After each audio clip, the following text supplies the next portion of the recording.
안녕하세요. 저는 4살 된 딸아이를 가진 평범한 가정주부입니다.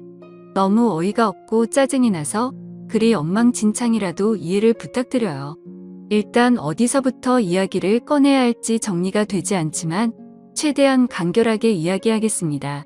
몇 년 전에 제 딸아이가 돌이 될 무렵에 낯선 번호로 어떤 여자에게서 전화가 왔습니다. 어려 보이는 목소리의 여자였는데 저희 남편과 사랑하고 있다고 당당하게 말하더군요. 마른 하늘에 날벼락이 내린 듯이 무슨 말인 건가 싶고 황당했죠. 너무 당황스러우면 아무 말도 나오지가 않는다는 걸 그때 난생 처음으로 알았습니다. 솔직히 남편을 많이 믿고 지내왔기에 조금도 의심하지 못했습니다. 연애 때부터 결혼해서까지 한결같이 저에게 잘해줬었고 아이에게도 그 누구보다도 다정하고 가정적이었거든요. 술, 담배도 안 하고 일이 늦게 끝나는 직업이라 바람 피울 상황도 못 된다고 안일하게 생각하고 있었는지도 몰라요. 아무튼 그 순간에는 너무 당황스러워서 전화를 그냥 끊어버렸어요. 그리고 나서도 몇 번 더 전화가 왔지만 너무 떨리는 마음에 차마 그 전화를 받지를 못했죠. 당황스럽기도 했고 믿기지 않는 그 상황에 무슨 말을 해야 할지를 모르겠더라고요. 그렇게 제가 전화를 받지를 않자 문자 몇 통이 연달아서 계속해서 오더군요. 남편과 다정히 찍은 사진이랑 긴장문의 문자로 남편과는 1년 정도 만나왔고 서로 사랑하고 있으니 저보고 포기해달라고 합니다. 자기는 제 남편 없이는 못 산다면서 왜 그런지에 대해서 구구절절 이야기를 길게도 풀어서 얘기하더라고요.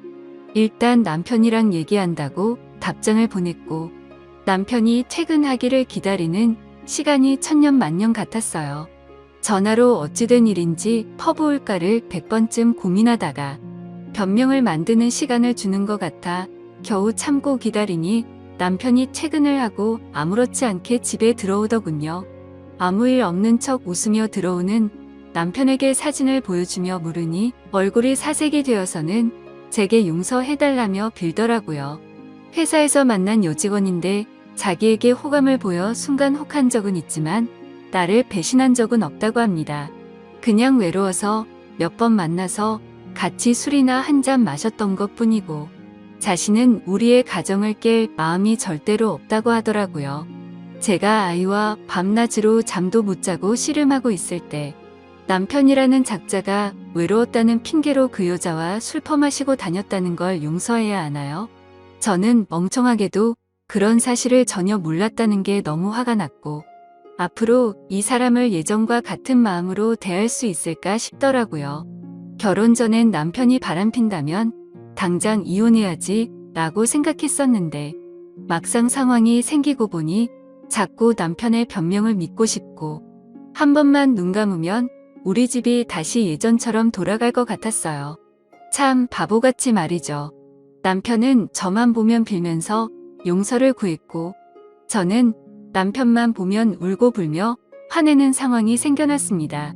그렇게 보름 정도가 지났을 때쯤이었죠. 갑자기 남편이 이혼을 하자고 하더라고요. 그 여자가 자신의 아이를 가졌다면서 미안하다고 그 아이를 책임지고 싶다고 이혼만 해달라고 하더군요. 미안하다는 말이 너무 어이가 없기도 하고 우리 딸은 어쩌고 그 여자가 임신했다고 책임을 지나 싶어서 물었습니다. 그 사람 자식은 중요하고 우리 딸은 중요하지도 않고 책임져야겠다는 생각이 없냐고 말이죠. 그러자 저는 자기와 이혼해도 아이를 잘 기를 수 있는 좋은 엄마니 괜찮을 것 같지만 그 여자는 자기가 안 가면 애를 포기할 것 같답니다. 자신의 자식인데 포기할 수는 없지 않냐며 울더라고요. 너무 기가 막혀 대꾸조차도 하기 싫어서 가만히 있었습니다. 이 집은 저를 준다고 자기만 보내주면 된다고 하면서 저더러 자신이 없어도 너는 잘 살 거라고 이해해달랍니다. 그 여자는 너무 어리고 자기 없이 애를 키울 수 없다고 하면서 말이죠. 융자 가득한 집 주면서 생색 내는 꼴이 너무 황당하고 우습더라고요. 처음에는 절대로 저를 배신한 적 없다고 변명할 때는 언제고 이제 와서는 세상 둘도 없는 사랑꾼인 척하는 게 가증스러워서 오만 정이 다 떨어져서 그냥 이혼하겠다고 했습니다. 그냥 절대 이혼해주지 말고 그 여자랑 그 아이 아빠 없는 애로 평생 살게 해버릴까도 생각은 해봤었죠. 솔직히 저도 이혼을 하고 나면 아빠 없이 애를 잘 키울 수 있을까 무섭기도 했지만 어차피 이혼 안 하고 살아도 내 남편이 그 여자랑 바람핀 걸 제가 알았고 그 여자와 살고 싶다는데 굳이 제 인생도 같이 갉아먹히면서 복수를 하면 저는 영원히 이 배신감에 갇혀 살 것 같더라고요. 그래서 그냥 상호 합의하에 이혼 절차 밟기로 했습니다. 준다는 집도 받고 애 양육비도 협의하고 말이죠. 그리고 낯짝이 얼마나 두꺼운지 2주에 한 번 딸아이를 보여달래서 평생 안 보여준다고 했다가 결국에는 한 달에 한 번으로 합의를 하였습니다. 생각보다도 아이가 있으니 결혼보다도 결정할 게 너무 많더라고요. 중간에 그 여자가 또다시 제게 연락을 해서는 정말 집 다 받아갈 거냐고 전화로 난리친 것 빼고는 결혼 준비보다 오히려 수월하게 진행이 되었죠. 정확히 말하면 정리하는데 생각보다 시간은 꽤 걸렸지만 심적인 부담이 줄어들어서 그랬나 봐요. 아무튼 이혼을 하고 나서 바로 그 집은 팔아버렸고 부모님께 죄송하지만 어쩔 수 없이 친정에 들어와서 살고 있습니다.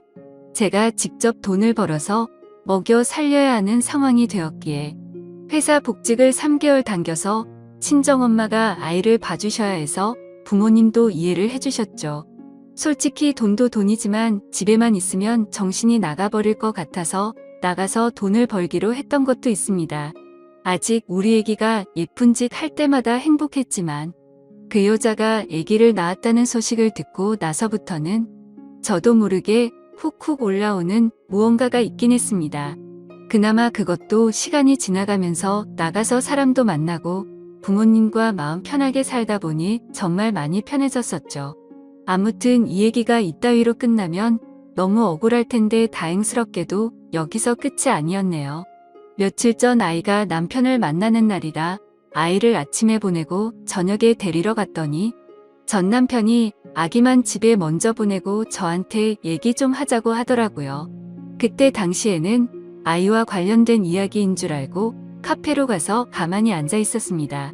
그러자 갑자기 크게 한숨을 쉬더니 자기 벌 받은 것 같다고 하더라고요. 무슨 헛소리를 하는 건가 싶어서 대꾸도 안 하고 쳐다봤더니 그 여자랑 낳은 아들이 자기 애가 아닌 것 같다고 하더군요. 자기랑 그 여자는 둘 다 A형인데 아이가 B형이라 의심이 간다고 말이죠. 자기가 찾아봤는데 B형이 나올 수 없다는 걸 알았답니다. 물론 유전자 검사를 해봐야 정확하겠지만 정말 아닐까봐 무서워서 못하고 있다고 줄줄 말하는데 너무 속이 시원해서 웃음이 터져버릴 것 같았죠. 그래서 말했습니다. 이걸 왜 나한테 얘기하냐고 했고 당신 천벌 받는 거 맞다고. 왜 피하냐고 유전자 검사 확실히 해서 정면으로 제대로 받으라고 했습니다. 너는 평생 내 아이한테 온전한 가정 뺏은 죄짓고 멀쩡하게 살 수 있을 줄 알았냐고. 꼭 유전자 검사하라고 그 애가 제발 네 자식이 아니길 빌겠다고 쉴 새 없이 퍼붓고 들어왔습니다. 솔직히 속이 후련하면서도 마음이 안 좋았습니다. 이제야 좀 심적으로도 안정됐다고 생각했는데 왜 갑자기 나한테 어쩌라고 저런 얘기를 하나 싶었죠. 지금 며칠 정도 생각을 하다 보니 그것들이 못 살면 통쾌할 줄 알았는데 괜히 내가 이혼하던 과정들만 다시 생각나 심란하고 마음을 알 수 없게 되네요. 만약 전 남편이 자기 자식이 아니란 걸 알게 되고 저한테 같이 살자고 하면 어떻게 해야 할지 좀 고민도 들고 딸아이 때문에 제 마음이 약해질까봐 걱정이 됩니다. 아무튼 오늘부터 휴가라서 생각도 정리할 겸 부모님과 딸아이 데리고 어디라도 다녀와야겠네요. 감사합니다. 다음 사연을 읽어드리겠습니다. 안녕하세요. 저의 이야기를 써볼까 합니다. 저는 그냥 흔하디 흔한 평범한 직장인입니다. 정말 이런 일이 있다는 게 믿기지 않을 만큼 저는 열심히 일해서 가정에 늘 충실했으며 아내와 함께 게임도 같이 즐기며 그 누구도 부럽지 않을 만큼 평범하지만 행복한 삶을 살고 있었습니다. 문제의 그날은 몸이 너무 좋지 않아서 저는 회사에서 오후 반차를 내고 평소보다 일찍 집으로 오게 되었습니다. 그런데 눈에 익었던 남자 신발이 현관에 놓여져 있는 겁니다. 눈에 익었던 신발은 저와 와이프가 함께하는 게임에서 알게 된 남자 동생의 신발이었습니다. 큰 충격과 함께 설마 하는 마음으로 거실을 봤더니 아무도 없더군요. 아직은 상황을 알 수 없었지만 아내가 외도를 하는 건가라는 생각에 심장이 두근대서 터져버릴 것 같았습니다. 근래 들어 화장실에 들어가서 2시간씩 배가 아프다고 안 나오는 일이 허다했었고 하지 않던 산책을 갑자기 나가곤 해서 평소와 행동이 달라 뭔가 미심쩍긴 했었습니다. 흥분된 마음을 다잡으며 거실을 지나 안방 쪽으로 가는데 하하오 웃는 소리가 적나라하게 들리는 겁니다. 정말 하늘이 무너지는 기분이 이런 걸까요? 너무 충격을 받은 저는 순식간에 달려가서 방문을 벌컥 열어버렸습니다. 두 사람은 같이 컴퓨터 게임을 하고 있었고 문을 여는 소리에 뒤로 돌아보고는 두 사람 다 엄청 놀란 표정을 짓더라고요. 그리고 그 남자는 역시나 제가 친동생처럼 잘 대해주던 그 동생 놈이었습니다. 일단 마음을 진정시키고 물었습니다. 우리 집에는 무슨 일로 온 거냐고 하니까 제 아내와 같이 컴퓨터 게임을 하려고 놀러 왔다고 하더군요. 상식적으로 유부녀와 같이 단둘이서 게임방을 가서 게임을 하는 것도 아니고 집에서 게임을 한다는 게 말이 되나요?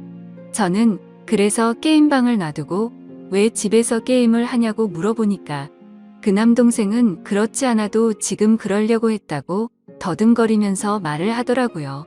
성의 없는 거짓말에 너무 어이가 없어서 머리 끝까지 화가 치밀어 올랐고 분노를 참지 못하고 사고를 칠 것 같아서 그 동생에게 당장 내 집에서 나가라고 소리쳤습니다. 그제서야 갑자기 진실을 고백하듯이 연신 미안하다 죄송하다 하면서 누나 잘못 아니다 라고 하면서 도망치듯 나가더군요. 네, 누나만의 잘못은 아니겠죠. 둘 다 인간 같지도 않은 짓을 했는데 두 사람 다의 잘못이겠죠. 아내와 저는 조용히 한참 동안 아무 말 없이 있었고 제가 먼저 아내에게 말했습니다. 어린애도 속지 않을 거짓말하지 말고 솔직히 말하라고요. 그러자 아내는 진짜 아무 일도 없었고 그냥 게임을 하려고 부른 거라고 말을 하더군요. 그냥 더 이상 이야기를 나눠봤자 답이 없을 것 같아서 말했습니다. 둘이서 아무 일도 없었다고 하더라도 이렇게 나도 없는 집에다가 남자를 불러서 게임을 했다는 거 용납이 안 된다. 이제는 믿었던 신뢰가 깨졌으니 더 이상은 이 결혼 생활을 이어갈 자신이 없다고 말했죠. 그리고 나서 일단 여행용 캐리어를 꺼내서 아내의 옷들을 집어넣었고 그제서야 아내는 그냥 별 생각 없이 부른 거라며 미안하다고 무릎을 꿇고 손을 싹싹 빌며 미안하다고 했습니다. 그런데 어떻게 이게 용서가 될까요? 아무 일도 없었다고 하지만 유부녀가 남자를 집에까지 불렀다는 것 자체만으로도 제가 모르는 사이 무슨 일들이 벌어졌을지 알 수도 없는 거고 상상조차 하기가 싫었습니다. 심지어 연애 때부터 절대 이럴 여자가 아니라고 믿고 살아왔기에 충격은 훨씬 더 컸었고 정말 지옥이 있다면 딱 이 심정이겠구나 싶더라고요. 아무튼 아내는 계속해서 미안하다고 같은 말만 반복하면서 버티고 있었고 결국 저는 장인 어른에게 연락을 해 지금 있었던 일 그대로를 말했더니 아무 말씀도 없이 전화를 끈더군요. 저는 그 길로 주차장으로 내려가 차에 타자마자 정말 난생 처음으로 정신을 놓고 펑펑 울어버렸습니다. 그렇게 몇 시간이 지나 장인어른이 집으로 오라고 해서 올라갔더니 술을 드시고 계시더군요. 근데 식탁 앞에 앉자마자 장인어른은 갑자기 삿대질을 하면서 가정도 지키지 못하는 게 네가 그러고도 가장이냐 한심하다 한심해 이러는 겁니다. 정말 충격에 충격을 받았더니 눈알이 뒤집어지더군요. 너무 화가 나서 앞에 있던 유리 물컵을 아래로 내리쳤고 유리 파편에 긁혀서 제 손에서는 피가 흘렀지만 너무 화가 나서 아픔도 느낄 수가 없더군요. 그 모습을 본 장인은 집으로 가시면서까지 고래고래 소리치고 현관문을 발로 차더군요. 정말 어떻게 인간이 이럴 수가 있을까요?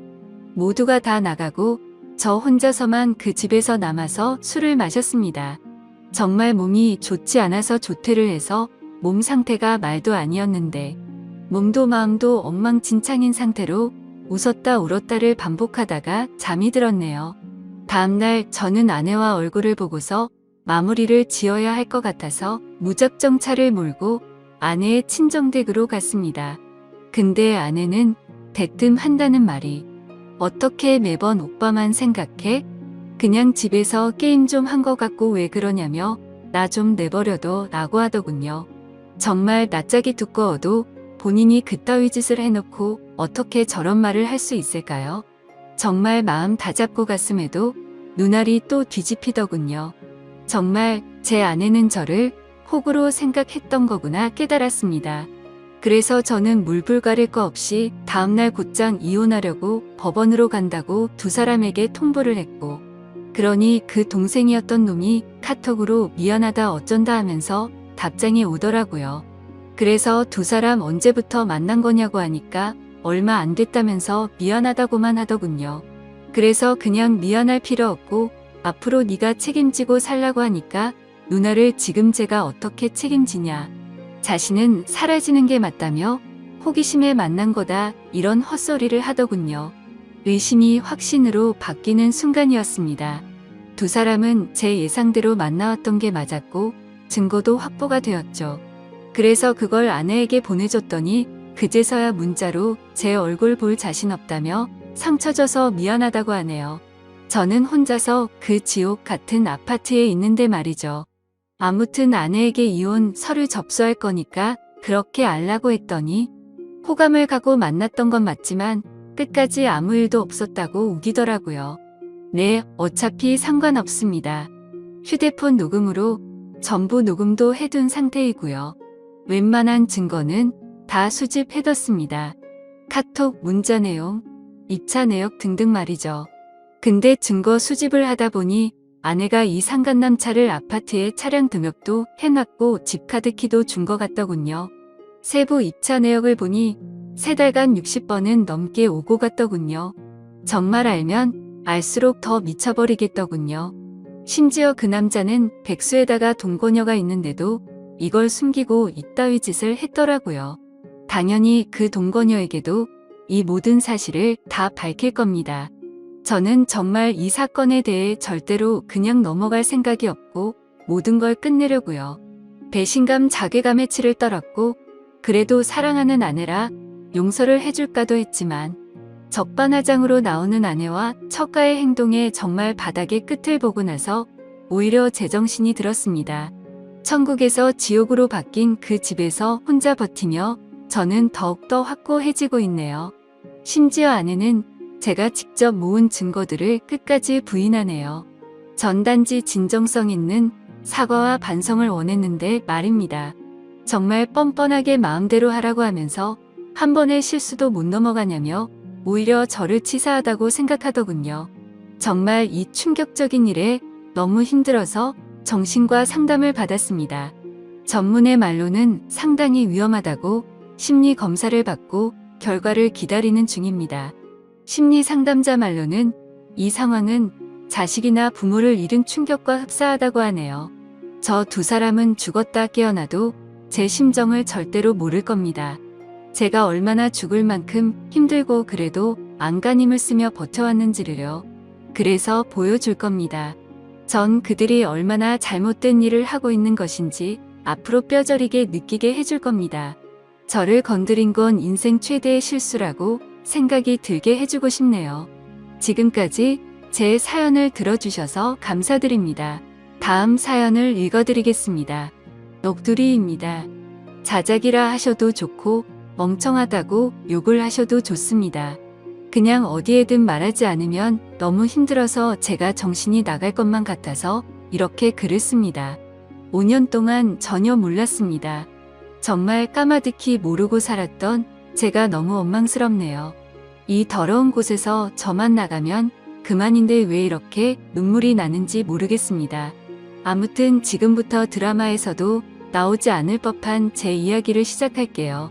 남편과 신우는 이복남매라고 했습니다.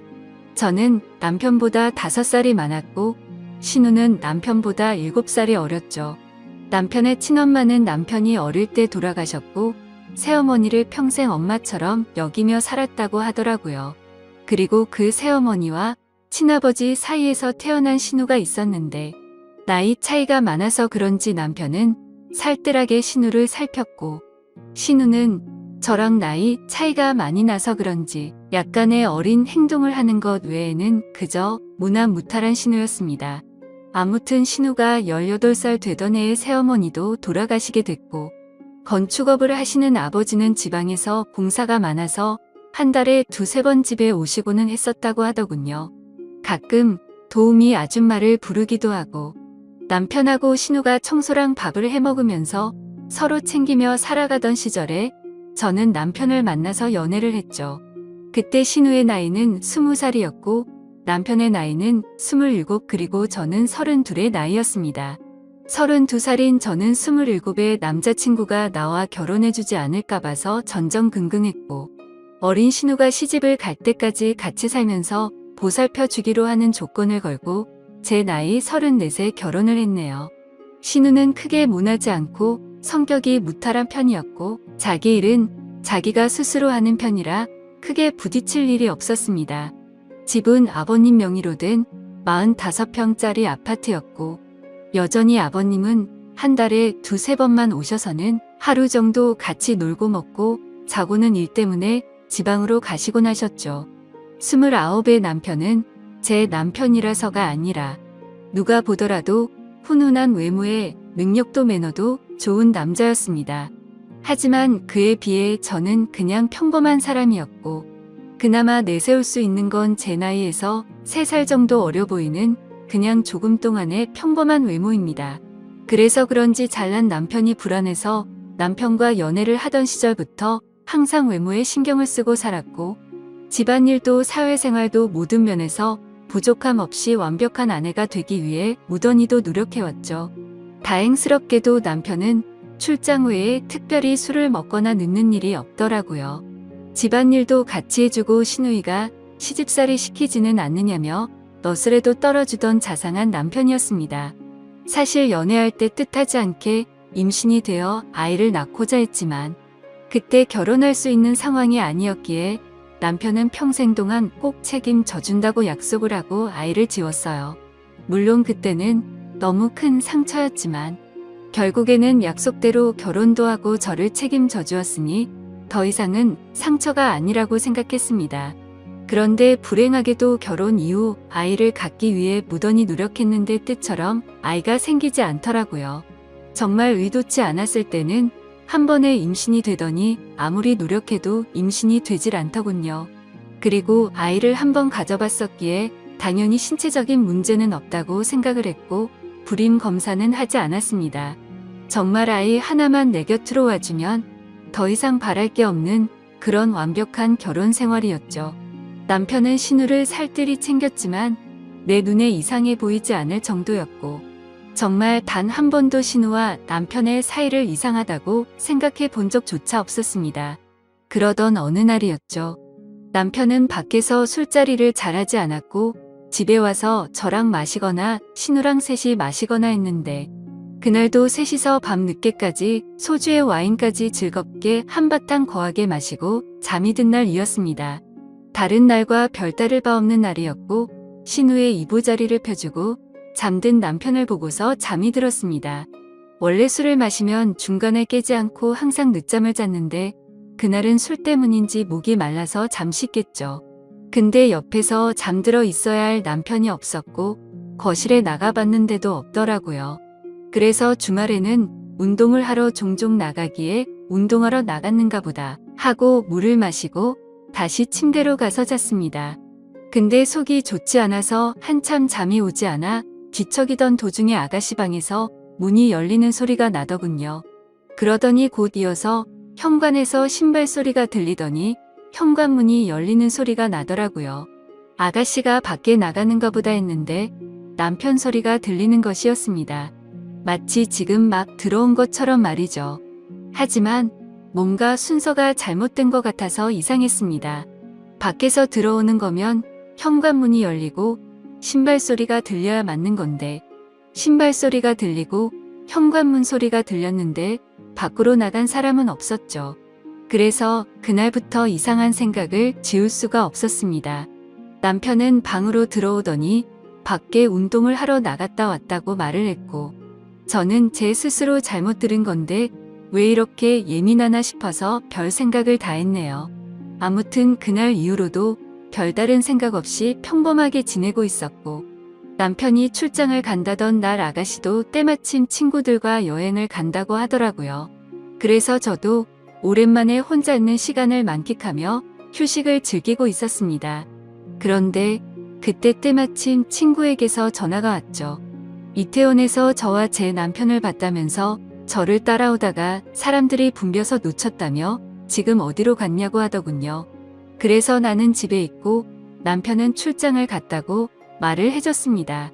하지만 나중에 알고 보니 그때 그 당시 남편은 이태원에 있었던 게 맞았고, 친구는 남편 옆에 있는 여자를 당연히 저라고 생각을 했었던 거죠.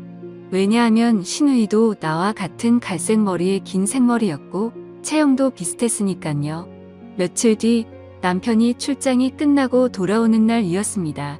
저는 아버지께서 입원했다는 소식에 남편에게 전화를 걸어 병원에 가 있어야겠다고 말을 했고, 남편은 집에 들렀다가 곧바로 병원으로 온다고 해서 저는 서둘러서 병원으로 갔습니다.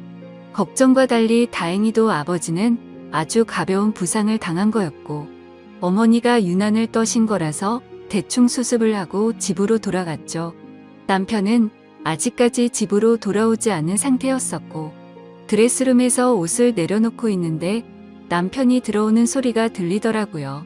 저는 순간적으로 반가운 마음에 깜짝 놀래켜 주고 싶었죠. 그래서 드레스룸 불을 끄고 남편이 거실로 오길 기다렸는데 소리를 들어보니 남편 혼자가 아니더라고요. 순간적으로 저는 옷장으로 몸을 숨기게 되었고, 남편은 집안 곳곳 방을 하나하나 열어보며 제가 없음을 확인하는 것 같더라고요. 그러더니 소파에 앉는 소리가 들렸고 두 사람의 대화 소리가 들리는데 정말이지 저는 악몽을 꾸는 것 같았습니다.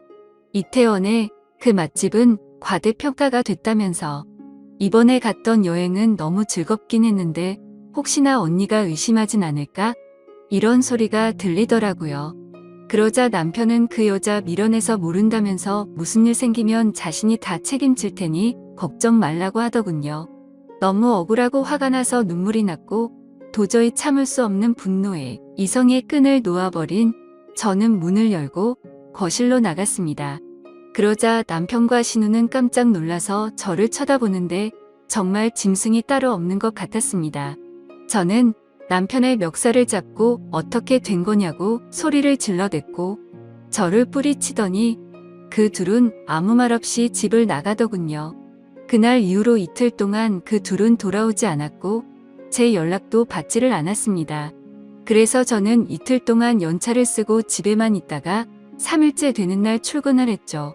그리고 퇴근하고 집에 돌아와 보니 제가 출근한 건 어찌 알았는지 집에 다녀간 흔적들이 보였습니다. 그렇게 남편을 기다린 지 5일 만에 남편이 집으로 들어와서 얘기를 하자며 들어오더라고요. 저는 그 기간 동안 마음을 좀 추스린 상태였고 차분히 대화를 하자고 하니 남편은 입을 열었습니다. 신우는 아무 잘못이 없고 지금 벌어진 모든 일은 다 자기 잘못이라고 하네요. 신우는 사실 새어머니가 데리고 들어온 갓난아이였고 자신 아버지의 피가 섞이지 않았답니다. 새어머니를 받아들이지 못하는 할머니 때문에 애를 낳아왔다고 아버지가 거짓말을 한 것이었대요. 아무튼 그렇게 새어머니가 돌아가시고 나서 신우는 남편에게 많이 의지를 하게 됐고 집에서나 밖에서나 단둘이 지내는 일이 많아지고 서로 의지하면서 서로 간의 감정이 커져가기 시작했답니다. 그때 서로의 마음을 알게 됐을 때가 신우가 대학생이었고 남편은 군대를 전역했을 때였다고 하더라고요. 하지만 아무리 피가 안 섞인 남남이라고 할지라도 잘못된 걸 알았기에 서로가 몇 번이나 연락을 끊고 새롭게 살아보려 했지만 잘 되지 않았답니다. 그냥 서로가 가족, 연인 그 이상의 감정이라 더 이상은 끊어낼 수가 없다는 사실을 깨달았다고 하더군요. 저랑 연애하는 기간에는 물론이고 결혼하고 나서도 두 사람은 저를 속여왔다고 다 털어놓았습니다. 신우가 간혹 생겼다던 남친도 다 거짓말이었고 단지 제 눈을 피하기 위한 일종의 작전이었던 거죠. 신우의 철없는 행동으로 혹시나 내 의심을 살까봐 남편이 그동안 케어한 것까지 전부 말을 하더군요.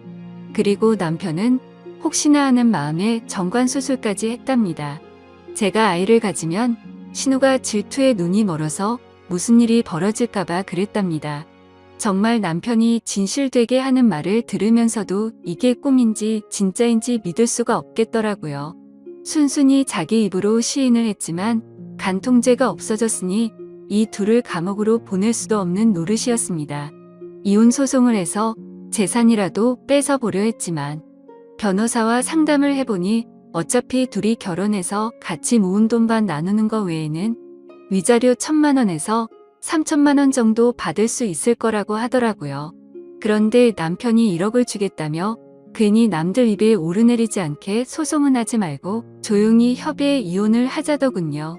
같이 모은 돈도 전부 저를 주고 위자료로 1억을 주겠답니다.